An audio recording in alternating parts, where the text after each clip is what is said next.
Hi, my name is Shelley Sadler, and I'm extremely excited to share with you some discoveries that I made on my research, Dyslexic Readers and Fluency Intervention. So let's get started.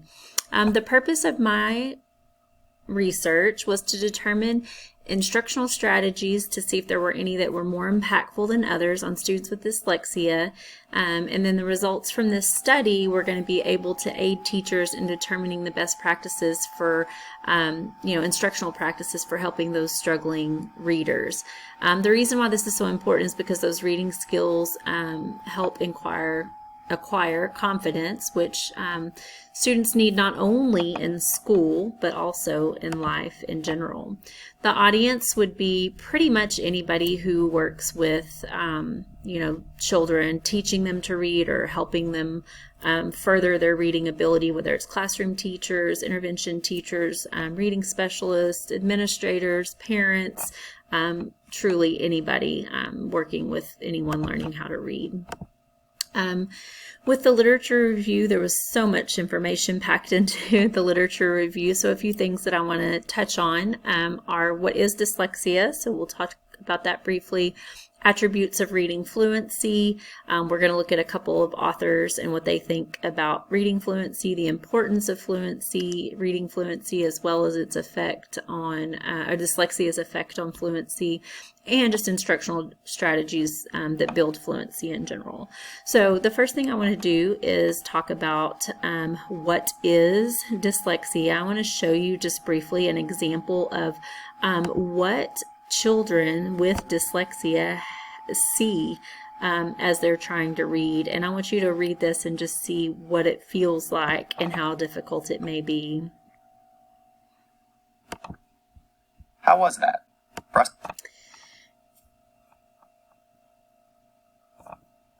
Frustrating? Slow? What were those sentences about? They're actually a simulation of the experience of dyslexia, designed to make you decode each word. Those with dyslexia experience that laborious pace every time they read. So that's just a quick example of what it feels like and what it's like for some of those who have trouble reading.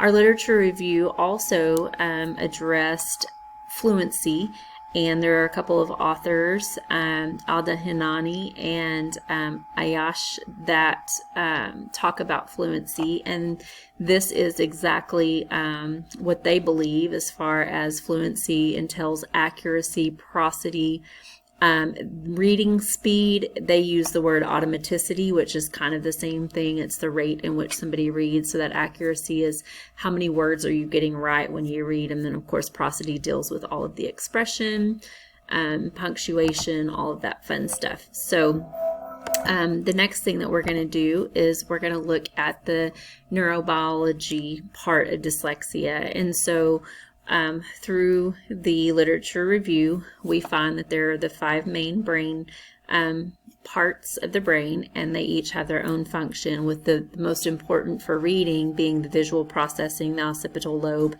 as well as the temporal lobe, because that's where the sound and speech processing comes from.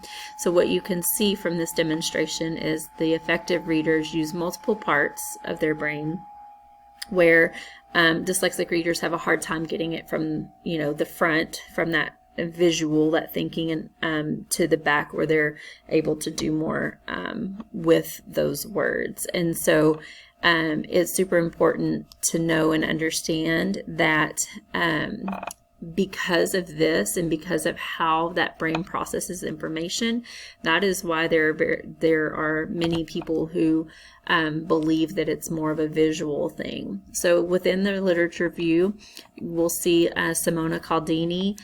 She believes that these students need visual oculomotive training in order to help with their reading, while Conrad Perry and Heidi Long say that it's a visual attention span of the reader, that their attention span is a small but significant predictor in their ability to read. So these researchers believe it's more of a visual thing than a neurobiological thing.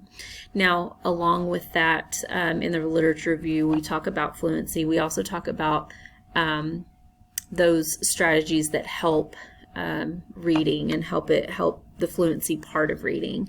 And so MacArthur was a researcher who did some work on looking at sight words, and he believes that the more sight words that you have in your toolbox, the more fluent of a reader you'll be. But he also thinks that phonics has to be a part of that as well. So with phonics instruction and sight words, he believes that's the best way to become a fluent reader.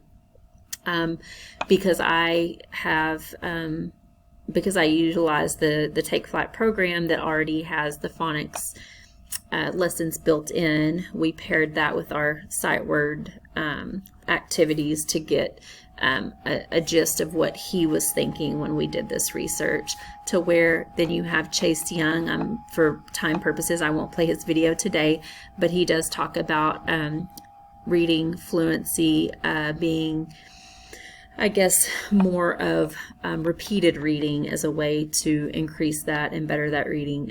He also talks about how it can be kind of boring to do repeated reading, so he comes up with active, interesting ways such as readers theater and poetry cafes and things like that to help better reading fluency in students. And so these are two things that really kind of drove my question for, oh, sorry. So he does. It's a great video if you have time to watch it. So all of those things brought me to my question, are there certain fluency activities that provide a difference of impact on overall reading fluency in elementary students with dyslexia? And so my hypothesis, the null hypothesis for this, stated that there would be no statistically significant difference in the mean of the reading fluency of participants who practice the sight word activities and the mean of the reading and fluency for the words per minute for those who do the rate packets. Along with that, the alternative hypothesis stated that there would be some statistical difference in the mean of the reading fluency, the words per minute, for those that did sight word activities, and the mean of the reading fluency in words per minute for those that did the rate packets. So here you can see I have my null hypothesis formula as well as my alternate hypothesis. And then the null hypothesis we also decided would be rejected if the p-value is equal to or less than 0.05 and 95% confidence interval that does not include 0.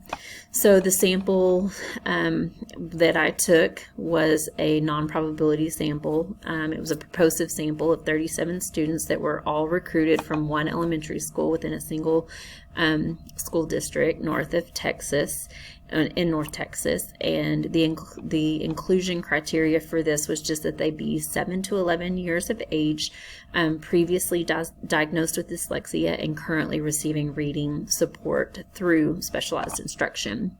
And so in order to keep all of their business confidential, there were no identifying personal details shared. We used a number letter. So because it was two groups, a sight word group and a rate packet group, we just did, for the rate packets, we did 1R, 2R, 3R, all the way down for the group. And then for the instant word or sight words, we did 1W, 2W, and that's how we recognized or identified those friends in the sample. So the methodology that we used DRA3 kit, which you'll get to see in a sample of that later in this presentation, and that was how we were able to get our baseline, was from that. And then we had a minimum of, well, there were 37 total students, but divided into two groups who wanted a minimum of 10 in each group. And so that represented the instant words and the fluency. And then the instant words did their activities 3 days a week, a minimum of 20 minutes a day, and then for the 3 weeks. And then like I mentioned, that DRA gave us the baseline. So after that, we did the rate packets, which consisted of a short passage that we were able to get words per minute on. They read it for a minute, and we saw how many words they read accurately. And after that, they had these little rate packets that have just individual words, but they're all words from the story. And so the first day they would read the first packet page, and then the second day they would read the first and the second packet page, and it would just build on that until they had read all of them about 3 times, and then we were able to do a final read, and that gave us the difference. So that was their practice that they did before we did the final DRA after the 3 weeks. And so there were some obstacles during this completion of this research. One of them was we were really hoping to look at 3 different instructional strategies, but we had to eliminate audiobooks. Part of that was because of the other obstacle, which was moving both professional environments and personal home environments in the middle of the research in the middle of the semester. And so those were some obstacles that we had to overcome through the research. So here's some examples of the research instruments. This is the DRA. This is what we used to get the baseline, and it's published by Pearson, and so Pearson is the one that does all the validity reports on that. And so the data gained from here allows us to determine the progress, the before and after progress. And so that's one of our and then the other one is the rate packet. This is the one I was telling you about. So the things that you can see from here is you can see John Deere's initial passage when he read it, and then the first time he read the first page, and then when he did both, and then so on. So each day we just added another list until each of them had been on a minimum of 3 times. The other thing you see here is the initial and then the final passage. And so that's where you see some of your growth as you're going through that activity before you do the DRA at the end as well. So the data collection, we've already talked about the instruments. I've already kind of explained how long we did it. We did the whole thing for 3 weeks. And then we had those initial levels that we already determined. So for the most part, when we look at the data analysis, the histogram and figures here, this was an inspection of the data that showed that all of the assumptions for the independent t-test sample had been met. Visual analysis shows us that the normality of the distributions for the rate packet and the sight word. The rate packet was pretty normal. The sight word was a little bit skewed to the left, but not enough to keep it out of the normal range. And then the data analysis for the KS test shows that it was statistically significant for the sight word group and the rate packet group, and that the P for the significance P for the KS test is the lower bound, and it's the true significance of the Lillifer's significance correlation was used also. The data analysis, this is our Levine's test. So this was doing our homogeneity of variances. And so you can see there that we had, our mean, and then our independence was assumed because there was no evidence that one participant's score affected the other participant's score in that research. So the recommendations, if I had to do this again, one would be to add additional instructional strategies to test, to increase the sample size, and to investigate some other instructional strategies with general education students as well, so that we could see if this was just based on dyslexic students, if it was just good for dyslexic students, if it was good for dyslexic and gen ed students, or if there are some things that are good for just dyslexic students. So it would be good to expand on that a little bit. And then, of course, more time, making it 6 weeks instead. So in conclusion,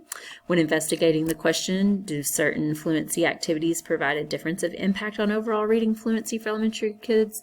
or elementary students with dyslexia. Statistical evidence shows that rate packets provide more of an impact on fluency than sight word practice alone. While there are some limitations that could have impacted the study, I believe that if we followed some of the recommendations of more time and increase in the number of participants, that we could have found a greater difference there.